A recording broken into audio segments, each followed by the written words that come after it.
কথায় বলে, যেখানে বাঘের ভয় সেখানেই রাত হয়। তবে কি রক্তিম তিতলিকে হাতের মুঠোয় পেয়ে গেল, নাকি এখানে আবার নতুন কোনো ঘটনার জন্ম নিল? হ্যাঁ বন্ধুরা, আমাদের আজকের পর্বে আমরা জানতে পারবো রক্তিম আর তিতলির সম্পর্ক কোথায় গিয়ে দাঁড়ায়। রক্তিম তখন শেষ বর্ষের ছাত্র। অ্যাকাউন্টিং এর দক্ষ হওয়ায় জুনিয়ররা প্রায়ই অঙ্ক বুঝে নিয়ে যেত তার কাছ থেকে। সে সুবাদে তৃতীয় অঙ্ক বুঝে নিতে আসতো ওদের বাসায়।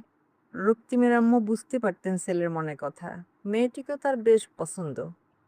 এদিকে অঙ্ক বোঝার মুহূর্তগুলোতে তার মনের কথা তিতলি বুঝতে পারতো কিনা তা একমাত্র বিধাতাই জানেন।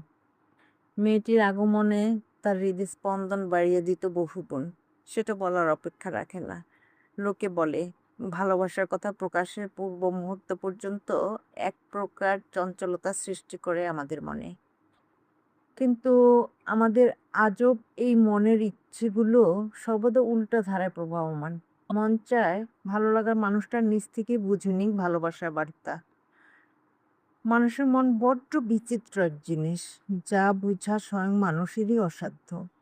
তাই তো এই মনের পরিচয় জানতে হাজারো উপায়ে বিভিন্ন মানব চালিয়েছেন নিরলস প্রয়াস। রক্তিম নিজের চঞ্চলতা টের পেলেও তিতলির সামনে প্রকাশ হতে দিত না। প্রতিদিনকার মতো সেদিনও মেয়েটি ওদের বাসায় আসলো অঙ্ক বুঝিয়ে নিতে। তখন অবশ্য রক্তিম বাসায় ছিল না। তার মায়ের সাথে সম্পর্ক ভালো হওয়ায় সরাসরি ঘরে ঢুকে যেত মেয়েটি। কিন্তু সেদিন ঘরে ঢুকেই অপ্রস্তুতভাবে অবাক হয় তিতলি।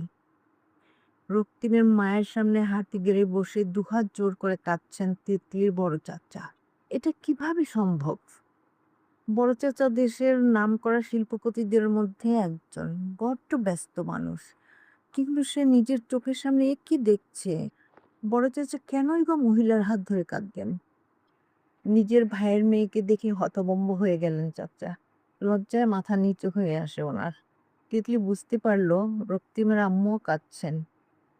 এই মুহূর্তে তার মাথায় কোনো কাজ করছে না। শুধুমাত্র একটাই প্রশ্ন মৃদু করছে, চাচা এখানে এই অবস্থায় কেন? তাকে পাশ কাটিয়ে বাসা থেকে হনহনিয়ে দিয়ে গেলেন চাচা। তার জিজ্ঞাসু দৃষ্টির দিকে তাকিয়ে নির্বাক থাকেন রক্তিমের আম্মুও। কি করে তিনি জানাবেন সত্যটা? আর তার ছেলে জানতে পারলে যে কেলেঙ্কারি হয়ে যাবে।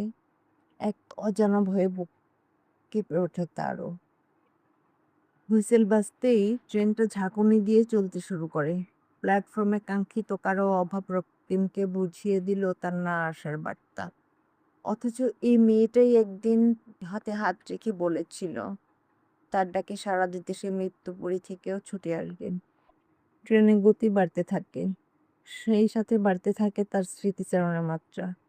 তিতলির সাথে কাটানো মুহূর্তগুলো স্মৃতি, দুজনের প্রতি দুজনের ভালো লাগা তৈরি হওয়া থেকে শুরু করে একসাথে বাকিটা জীবন কাটানোর প্রতিশ্রুতি দেওয়ার কথাগুলো সবটুকু মনে নাড়া দিতে থাকে তার।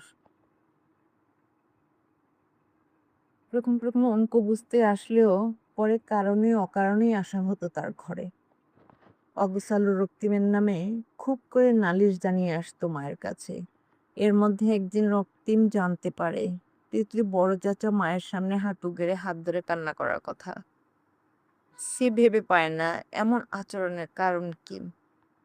তাও আবার দেশের নামকরা শিল্পপতি, যে কিনা তিতলি বড় চাচা, তিনি কেন এমন করবেন? উপায়ন্তর না পেয়ে মা পাগল ছেলে সিদ্ধান্ত নেয় আজই মায়ের সাথে এ ব্যাপারে কথা বলবে। কিন্তু কথা বলতে গিয়ে সেদিন মায়ের সাথে অনেক বাক বিতর্ক হয়। তর্কের এক পর্যায়ে ছেলে গালে চড় মারেন তার মা। অন্যদিকে তিতলির সাথে রক্তিমের সম্পর্কের কথাটা জানাজানি হলে তিতলির বাবা নিজেদের বাসা বদল করে অন্য এলাকায় চলে যান। রক্তিমের সাথে যোগাযোগ বিচ্ছিন্ন করে দেয়া হয়। আটকে যায় তিতলির কলেজে যাওয়া। অথচ প্রেমিকার সাথে যোগাযোগ করতে না পেরে পাগলপ্রায় ছেলেটি একদিন সকালে ঠিক ঠিক ওদের বাসার সামনে চলে আসে। তিতলির বাবা বারান্দায় বসে পেপার পড়ছিলেন। ছুটির দিন ছিল, কোনো ব্যস্ততা নেই। কিন্তু অঘটনের যে নির্দিষ্ট সময় থাকে না।